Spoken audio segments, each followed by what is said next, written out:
Welcome to Trimet 101 channel. Today we're going to be talking about bus announcements and just simply how to make a good bus announcement system. This video is going to be very Trimet focused. I'm obviously biased in that way because I take it all the time.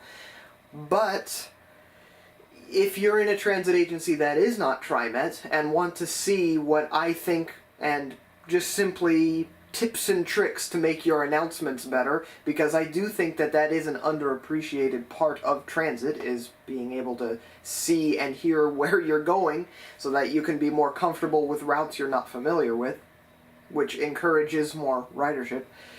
But anyway, this video is going to be very Trimet focused, but just know that this could work for any transit agency around the globe.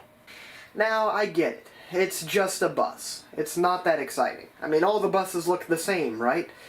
Well, no, when you delve deeper into it, yes, Trimet is Trimet, so every bus is actually kind of a little bit different. Trimet is not afraid to experiment with adding certain things to certain buses or whatever. But this video is just purely my opinions on one piece of the bus puzzle. It'll include things that I like, of course, about it, and tips and tricks, you know, stuff I was just talking about, but also some ways that it could be better, or just things that I don't like as well. This video will cover both sides. So now, if you are normally sighted, you'll notice that every bus, ever since, I don't know, the 2000s or 2200s or something, I don't know. If you know, let me know in the comments. But every bus running right now has an orange dot matrix reader board in the front that announces the stop name, and it always has the clock on screen too. And this will blink on and off with your stop name periodically. And you'll also notice right below it is a stop requested light. I think that in and of itself goes underappreciated. Lots of transit agencies like to include all of that in one reader board. So it'll tell you the stop name, and then stop requested, and then the time and the route, and maybe the date too. That's way too much to be saying on there. With Trimet, the time, stop name, and stop requested lights are all visible all at the same time. You don't have to wait a few seconds to see whether or not it's been requested and anxiously waiting to pull the cord, or whatever. It's just all immediately there on the bus. And if you have normal hearing, and the bus operator remembers to turn the volume up loud enough so you can hear it, you'll also hear the automatic text-to-speech announcements announcing each stop. Northwest Barnes and Cedar Hills Boulevard. But also outside the bus, every time the front door opens, it will announce the line name and destination. Line 62 to Washington Square. And if that door is open for more than 30 seconds, it'll play the announcement again, but after 30 seconds it will no longer play it. Now that's all pretty standard, other than maybe the exterior announcements. That's a bit unusual for many transit agencies. I think that would help a lot of blind folks out there who, you know, let's say 4 different bus lines serve the same bus stop. It's kinda nice to know which one you're getting on. I haven't even got to my favorite part of this yet, which is the transfer announcements. These can be incredibly helpful. Let's say I'm traveling down TV Highway and I know I need to head up 185th or so, and I'm pretty sure there's a bus line on there, it would really help me. So then, you hear this following announcement and you immediately know exactly what to do. Southwest 185th, transfer to line 52. Transfers also tell you when you can transfer to MAX lines or streetcar, such as in these examples. Southeast Grand, transfer to Portland Streetcar and line 6. Next stop, Milliken Way Park and Ride, transfer to MAX. Why don't all transit agencies do this?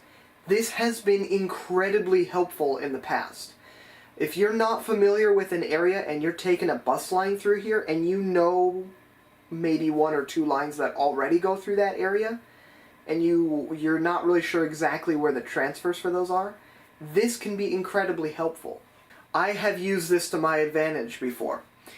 Recently, I was filming a bus line that was going up through North Portland area, which is an area I'm not too familiar with, and headed up through there, and I wanted to go down Columbia Boulevard, which I'd been on before. Line 75 goes down some streets up in the North Portland area and ends up on Columbia Boulevard, and I wanted to do that. So I couldn't remember exactly where the transfer was for it. I knew it was around the Cesar Chavez Boulevard area, but I couldn't remember exactly, and then I heard this. Northeast 41st, transfer to line 75. So then I pulled the cord and knew exactly when to get off the bus. Transfers are within probably 500 feet of the bus stop, so it's really easy to find where you're going. There's one more trick up Trimet's sleeve too. There are plenty of bus lines that do not run 7 days a week, and in fact, some only run during certain parts of the day. Well, this announcement system is smart enough to know that, and it knows when buses run at certain times.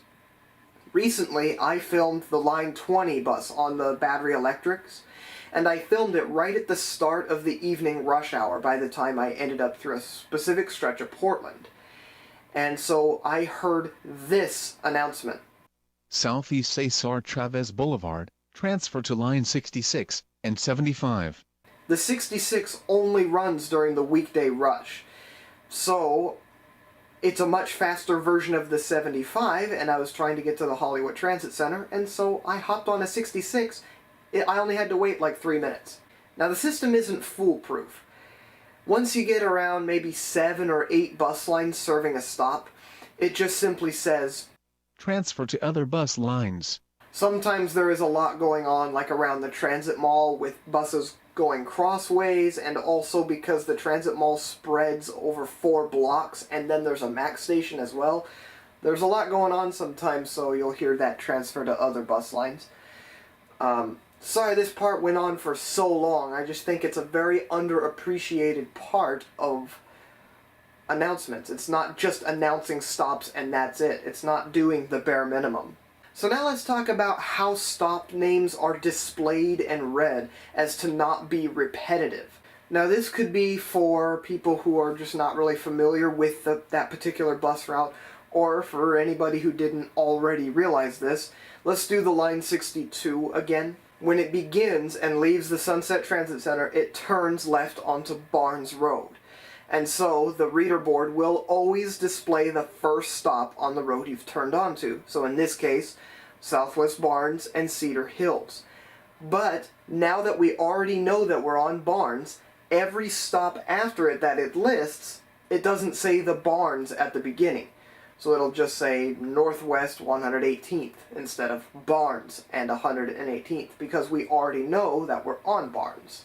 So now I'm going to black the screen and put a list of stops. Now this is the actual list of stops from Sunset Transit Center to Murray and Walker Road. These are what the actual stop names are called if you look at it on a list. Now is what it actually says on the announcements. You'll notice that the road names are only speaks the road names, or only displays the road names when you first turn onto the road, and then after you've established what road you're on, it will no longer say it. Unblack the screen. I'm sorry if any of that sounds really confusing. There's really no easy way to explain it. You would just have to ride a bus route yourself and pay attention to what's happening to help that solidify, because I know that just sounds like a lot of words, and it's not very easy to explain unless you already know what's going on. So now I'll talk about some of my dislikes, some of the things that I do not like about this system. The first is that it does not read every stop. It's gotten better over the years, but it still glosses over some of the more minor stops. Now, when you're on the transit mall in Portland, which I think I have a map, it's down here, you probably can't see it, it will read every stop on the transit mall that it serves.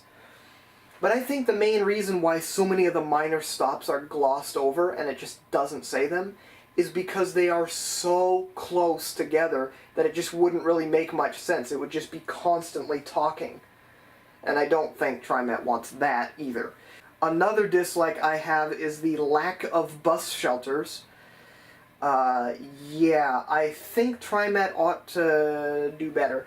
I mean, you're probably familiar with plenty of them where they literally will take a blue pole and shove it into the ground, and it just simply has the line number and whether or not it's a frequent service route. That's it. Yeah, you know, in Portland, where it rains, snows, gets windy, gets cold, we get all 4 seasons here, sometimes all at the same time. I think we ought to put some bus shelters to make people want to use the bus there instead of just standing there in the freezing cold for 10 minutes because you just missed the bus a few minutes ago. I definitely would not be opposed to the idea of Trimet doing a bus shelter program where they just install a bunch of bus shelters along routes that need it. At least on the frequent service routes where lots of people are using them. But you would be surprised how many bus stops on the 57, for example, are just a blue post shoved into the ground. We need better. We need to do better than that. So I kind of just mentioned it in passing, but another dislike I have is Trimet's frequent service bus network. Now, don't get me wrong, absolutely we need a frequent service bus network, and it makes sense to have, and in fact, Trimet has a decent amount of frequent service routes. But I'm sorry, 15 minutes or better is not frequent. 15 minutes, that's 4 buses an hour. We can do better than that.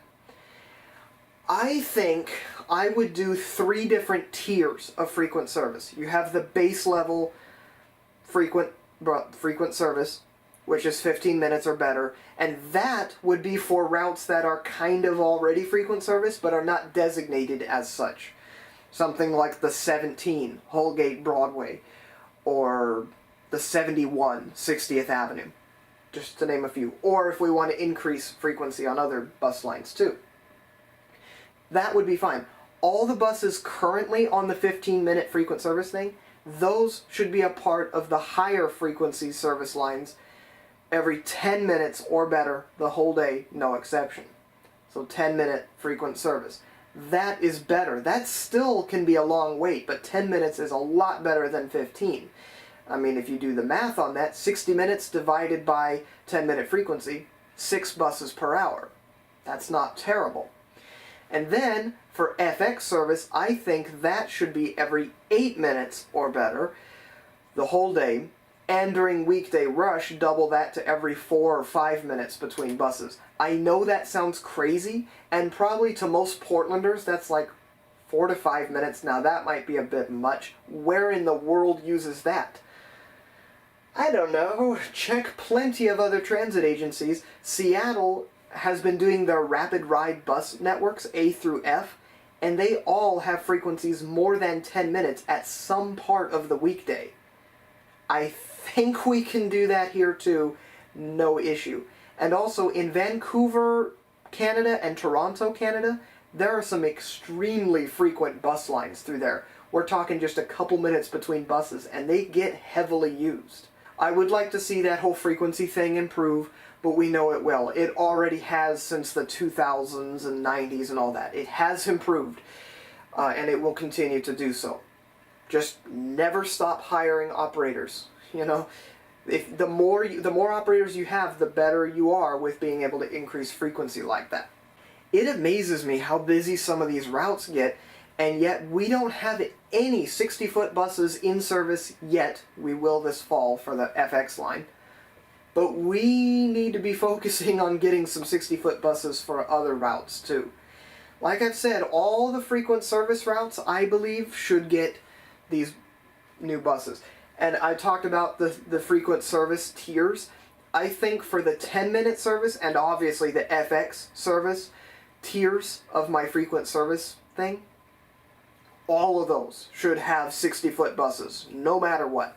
The 15-minute one, if the route gets busy, sure. But if it is traditionally a less busy line, well, I mean, it's still part of frequent service, so people are going to use it, but I would say that is just more of a suggestion to use 60-footers on that. But for a 10-minute or FX service level, those need to have 60-foot buses. Now, Trimet is looking into getting 60-foot buses for the higher capacity routes. So we may not have to wait too much longer before we start seeing that happen. So this may not be as bad of an issue as you think, as long as you can be patient for a couple of years. Really, the only bus routes I see where 60-foot buses might cause an issue, or just may not necessarily be needed, is on the line 8, which goes all the way up and through OHSU, and I'm not sure how well a 60-foot bus could handle up in through the curves up there, so not really sure about that. And also, there are some really short Line 72 trips that go from Clackamas to Killingsworth and 72nd only, and those may not be... I still to this day have never actually been on the 72, so I'm not sure if those get really crowded. So what I'm saying here may be entirely wrong, but having those shorter Line 72s as 40-foot buses, I would guess you could probably get away with that. Because it is just infill service for normal Line 72s that go all the way off to Swan Island. And these just fill in the gaps so that there's more frequent buses. But I'm not sure. I may be wrong on that entirely. Another issue is the lack of overnight buses. Now, once upon a time, before COVID happened, Lines 20 and 57 ran 24 hours a day. And they didn't even introduce that long before COVID. It was probably about a year, it was less than 2 years before COVID happened. That Trimet reintroduced, really, 24-hour bus service on the 20 and 57. And also an overnight-only bus that continued taking passengers off to the airport, the 272 PDX night bus. All three of those kinds of services were completely canceled at the start of COVID and have not returned. I think we need to put those back in, because Portland, the Portland metro area has 2 million people and not one overnight bus. Seattle, although King County Metro does serve more people, they have way more overnight buses than... I don't get it. Seattle's population isn't a ton higher than Portland's, and yet they seem to be doing things right, and doing things that make a lot of sense. Whereas here, nah, no overnight buses because, nah. And the final complaint that I have is just simply the coverage on the west side is a bit spotty. Beaverton is served very well. Tigard is served very well. But Tualatin, not really, except for maybe Weekday Rush. But what if I don't want to travel on Weekday Rush? And large areas of Hillsborough. I mean, heck, even Sherwood seems to be served better than Hillsborough is. I've talked about it before with Hillsborough bus improvements, but there are large holes of just no service at all on the west side. And there are housing developments like the Reeds Crossing area right off the Line 57 that's not served by any transit other than the 57. And what if I lived far into that? That's a lot of walking just to get to one frequent service bus line. The only frequent service bus line that runs in Hillsborough. Well, this video's gone on long enough, but let's make it a little bit longer. What we're going to talk about now is just simply some bonus extra stuff. And it's how you can find the voice demos that I've used here. Trimet does not, you can't just say, hey, Trimet, hey, can you give me a flash drive that has your announcements on it? Yeah, no. What I've done here is I've made them myself. Firstly, who is this voice? Southwest 2nd. This is Paul. Say hi to Paul. No, that is his actual name, or at least that's the name they used. You can find it on this website, vocalware.com. It's a demo. You can purchase it as well, but if you just want to kind of play around with it, that's what it's meant for. Paul lives on the internet and in NOAA weather radios. Does this voice sound familiar? Seconds. West swell 6 feet at 12 seconds. Tuesday night, north wind 15 to 20 knots. Gusts at 25 knots, becoming... So everything that I'm doing on here is just the demonstration trial thing on VocalWare's website. I will link it down below. I don't know if you're going to have to change the settings, but if you do, it's English US Paul. That's the name of the voice. There are other languages and accents on there, but Paul is the one that Trimet uses. And when you type things out, it's very easy to have everything kind of run together, and that doesn't sound right. Pretty much between everything you type, put a comma in there to put a little pause break while it's speaking. So, for example, when it says line 62 to Washington Square, there's a comma there. Line 62, comma, to Washington Square. Or a stop announcement that has multiple transfers, has lots of commas. Southeast Grand, and you have to type out the whole thing, Southeast. Southeast Grand, comma, transfer to Portland streetcar, comma, and line 6. Now time to answer a question that you definitely do not have, and that is, how come sometimes, and only sometimes, does the stop announcement say the words, next stop? Well, that pretty much is just anything that is not a street corner. If there are any bus stops that are not on a street corner that's at just a normal street, then it'll say next stop and whatever it is. Here are 3 different examples of when that would be used. Next stop, Sunset Transit Center, transfer to Max, lines 48 and 62. Next stop, Mount Calvary Cemetery. Next stop, 13,500 block Milliken. I'm not sure why I find announcements and things so fascinating. It's just kind of one of those things. I just like to see how it all comes together and how it all works and how smart we've gotten with, here, let's make it display all the line transfers depending on the time of day and day of week. How many lines are in fact actually running.